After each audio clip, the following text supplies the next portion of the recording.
How you doing? I'm Larry Mack. I'm here with Philly Ocean from Yachtly Crew. Philly, thanks for joining us today. Of course. Happy to be here. Thanks for having me. So you're going to be at the Rialto Theater. The band Yachtly Crew is going to be at the Rialto Theater. You're obviously in the band. I presume, are you the singer?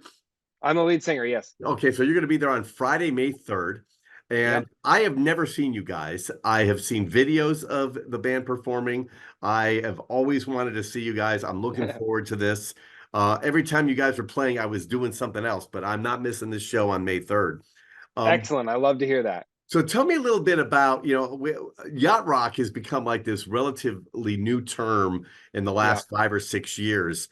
And, what was once not cool to play suddenly is very cool. And it's not just with the older audience who grew up with it. Yeah. I'm seeing a lot of young people are into it. Yep.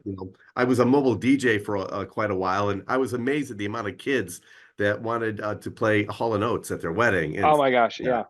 Yeah. Yeah. So tell me, how did Yachtly Crew get together?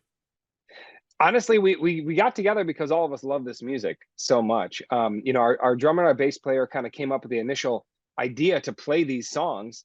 We started in 2017. There was really nobody doing it at that time, and they just thought, this could be fun. The music is really good, and they just started to together the band. So like they put ads out on Craigslist. That's how we got our guitar player.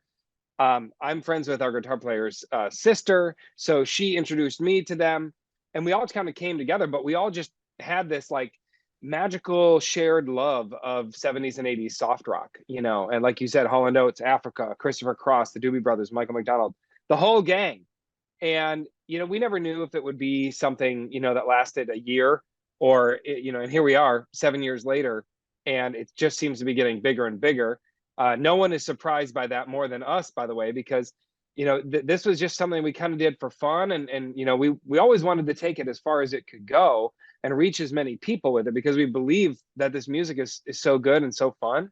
And with everything that's just kind of transpired in the world over the last 7 years, I kind of feel like it found a home, because people, they need things that make them feel good, and they want things that make them feel good. And these songs are familiar, they're fun, in some cases they're a little kitschy and cheesy, but it gives you permission to kind of let your guard down, to let go of all of the troubles and the stress that we carry through our lives, and just go out and have a good time. And that's really what it's about.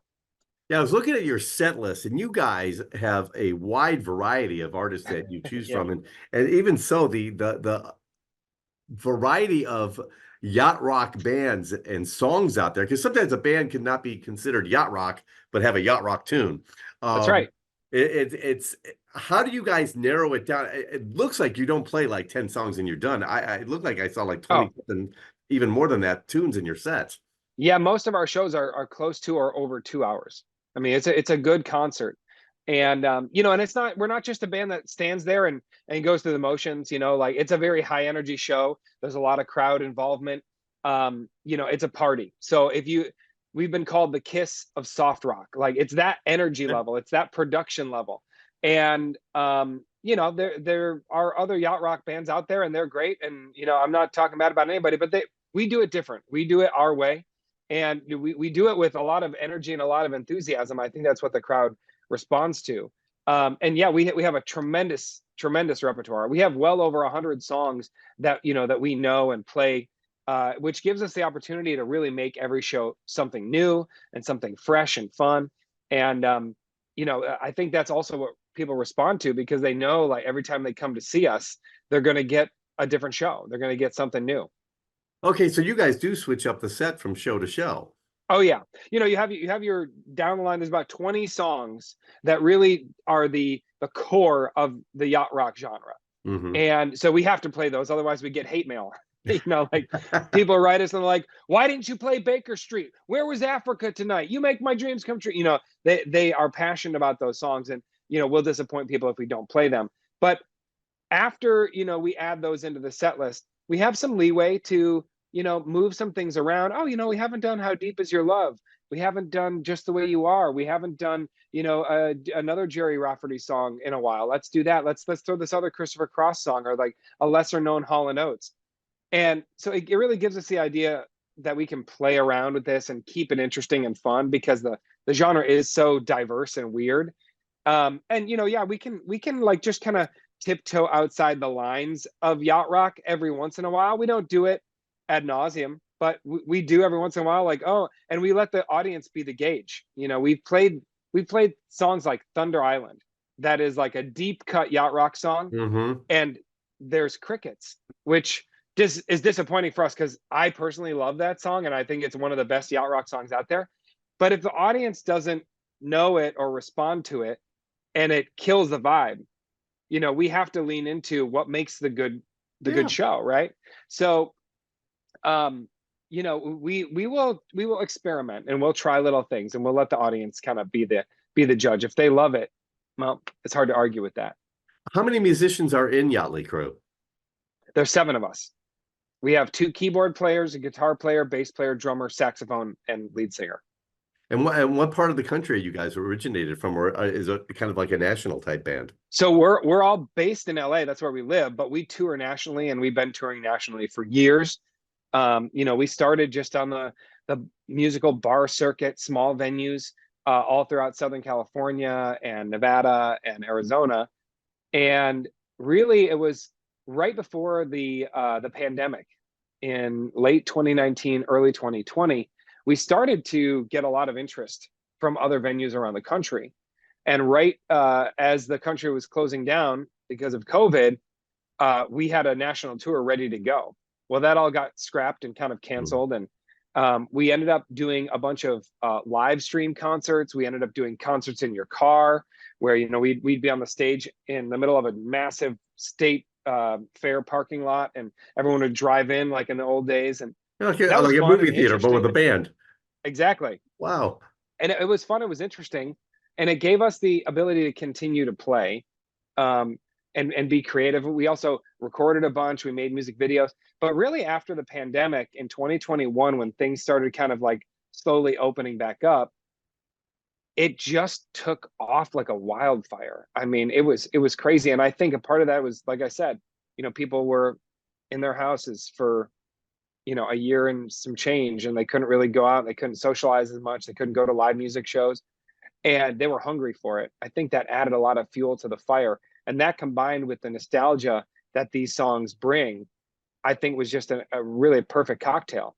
And I think people want that. They realize how important that is, and also I think just with the increasing prevalence of social media and people being on their phones, they want real things. They want tangible things. They want experiences, and they don't want to just be staring at a screen all day. So it's something different and something really fun that people What can experience. what makes you, what do you think the appeal of yacht rock in 2024 is? I mean, we're talking, you're playing music that came out, in the late 70s, early 80s, Yeah. very highly produced, very slick music. Isn't Yep. typical what you would think of as headbanging rock and roll. But, Right. you see people of all ages at these shows. What do you think the appeal of that era is? I think it just comes down to good songwriting and great musicianship. I mean, the guys in Toto were the best of the best, maybe some of the best players to ever live. They're all over this music. Michael McDonald, still to this day, one of the best vocalists and songwriters I think that has ever lived. Christopher Cross, all these guys, they were just the top of their game. And I think good music just holds up. And it's different than a lot of the music that is played and written now. And I'm not knocking any of it. I listen to it. I love it. But there's a different feel to it. A lot of the music that we play has deep roots in jazz and R&B and blues. And, it gives this music something very different than your traditional 3 or 4 chord pop song. Hmm. And it appeals to even young people. Production of these songs is just, yeah, absolutely. And I also think that the music, because it's been around for so long and it's been, this is maybe like its third or fourth life, honestly, since the late 70s, early 80s when it came out. Um, I think that, it does have that cross-generational quality, and it's something that parents can share with their millennial kids and their Gen X and Gen Z and Gen Y. And, you know, I don't even know what generation we're on anymore, but you know, we can share it, and people love it, you know, and it doesn't take itself too seriously. So you're going to be at the Rialto Theater here in Tucson on Friday, May 3rd. I just got a couple more questions for you. I have never been, so I've never been to a Yachtly Cruise show. I've heard Okay. nothing but great things about it. But there's Hmm. a person watching this or listening to this right now. What can they Yeah. expect from a Yachtly Crew concert? Well, you're going to be on your feet the whole night. You're going to be hearing songs that you probably haven't heard in 20 or 30 years that you forgot that you know the lyrics to. You're going to be singing. You're probably going to be tailgating in the parking lot. I would really encourage you to make it a group event. Get a bunch of friends. That's what we see all of our fans do over and over again, is that they show up in like party buses. They show up with 10, 20 of their closest friends, and they make it a really social event. And they make memories that last for the rest of their life. You know, put on a Yacht Rock play. We actually have a Yachtly Crew playlist on Spotify. You can just search Yachtly Crew set list. Comes up. You can kind of get yourself primed and ready to go for some of the songs that you're probably going to hear that night, and just get the feels going. When you get in there, it's gonna be loud. It's gonna be fun. It's gonna be a night of uproarious joy, and that's what we bring, you know. So come on out and have a great time with us. Also, dress up, dress the part. Put on a navy blazer and a white shirt. You know, maybe some white pants. I don't know. We'll see what happens. Maybe, you know, some dock shoes. Just get in the vibe and have a lot of fun with us. That's really what it's about. So a couple more quick questions for you. Have you guys ever, because there's 7 musicians, you're obviously stellar musicians if you're doing this music. Have you guys ever done any original music in a yacht rock style, like a Yachtly Oh yeah. original? So last year we put out our first EP. It's called Seize the Day. You can listen to that on Spotify, Apple Music, wherever. That album is out on Jimmy Buffett's Mailboat Records. We got to work with him, and he signed us to our label before he passed away last year. And you know, he was just a great man, and we're kind of honored to continue his legacy in some way or another. On that, you'll find 5 of the songs that we play at our show. You know, Ride Like the Wind and a bunch of others. But our original is called called Sex on the Beach, and that's a song that we wrote during the pandemic. We wrote that song to kind of fit. We wanted to write a song that really sounded like it came out of the 70s, that it fit alongside these songs. And you know, if you weren't paying too close attention, if it came on the radio right after Escape or, you know, Africa or whatever, you'd be like, oh, I haven't heard the song before. What, you know, what it sounds just like it was made in the late 70s. Oh, this is a Yachtly Crew song. Oh, that's so cool. And it's got some really fun lyrics too. So we're proud of that one. Well, you kind of answered the other question I was going to ask you next in this question here, and also because when you were talking about the tailgating, immediately I Yeah. started thinking about the Parrot Heads and that Yep. whole thing, and seeing Jimmy Buffett. Yeah. Obviously, you've met Jimmy; he signed you to his label. Yeah. Have you had any other musicians from that era that Oh maybe have yeah. come out and seen your show, or you know, what do they think when they hear their music being Yeah. performed by somebody else and the vibe? You know, I think they're all pretty much on board now. Early on, I think they didn't know if they were being like made fun of or if it was like only an ironic appreciation. But you know, we've played with Peter Beckett, a player. We've played with Elliot Lurie from Looking Glass. We've played with even like Hollywood stars have come to our show, like Craig Robinson. We're good friends with Mario Lopez. He's in our music video for Sex on the Beach. So, and we honestly hope to play with more of them as this thing continues to have a life. We know Michael McDonald's sister is a big fan. She's come to a bunch of our shows, and we know that he knows about us.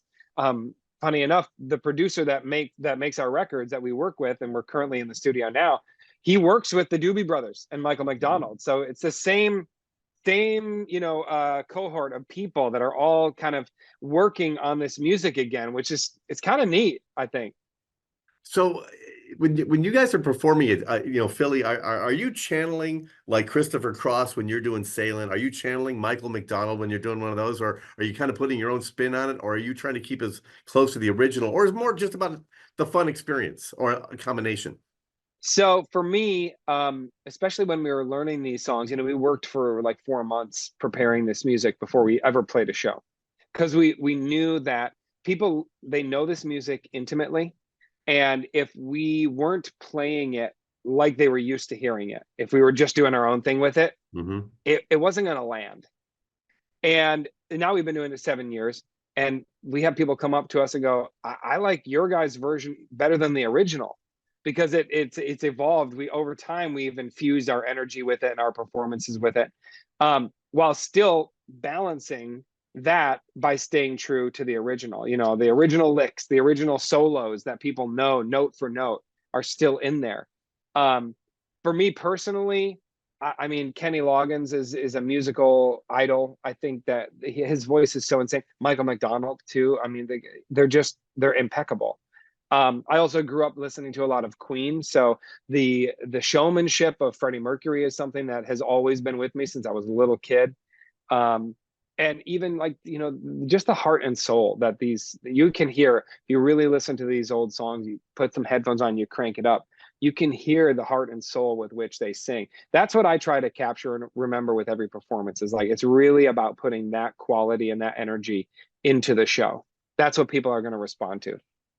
So one quick question for you before we wrap things up. How do people follow Yachtly Crew? Do you have a website? Is there social media? Yeah, we're all over. Those little devices I was talking about earlier, we're everywhere. Instagram, Facebook. Probably the easiest way to find us is on our website, yachtlycrew.com. That's YACHTLEYCREW.com. All of our tour dates, a bunch of videos, our music video, all that stuff is on there. There's a ton of fun content. We're also on YouTube. You can watch a bunch of our live performances there as well. And we put new stuff up every day pretty much. So follow us, interact with us. We love hearing from fans, and we love seeing people at the shows. We always come out afterwards and take pictures with people. And it's a really, really awesome time. All right. Well, we've been speaking with Philly Ocean of Yachtly Crew. They're going to be at the Rialto Theater on Friday night, May 3rd. Philly, I appreciate you taking time out of a busy day. I know you're probably going to get back to the pier and hop on that boat to grab a margarita. We're actually up in Sacramento right now. We're doing 2 sold-out shows up here. And then next week we'll be, like you said, in beautiful Arizona, Tucson, and then Tempe the night after at the Marquee Theater as well. I look forward to seeing you guys finally live in person next Friday night here in Tucson. Can't wait. Thanks, Larry.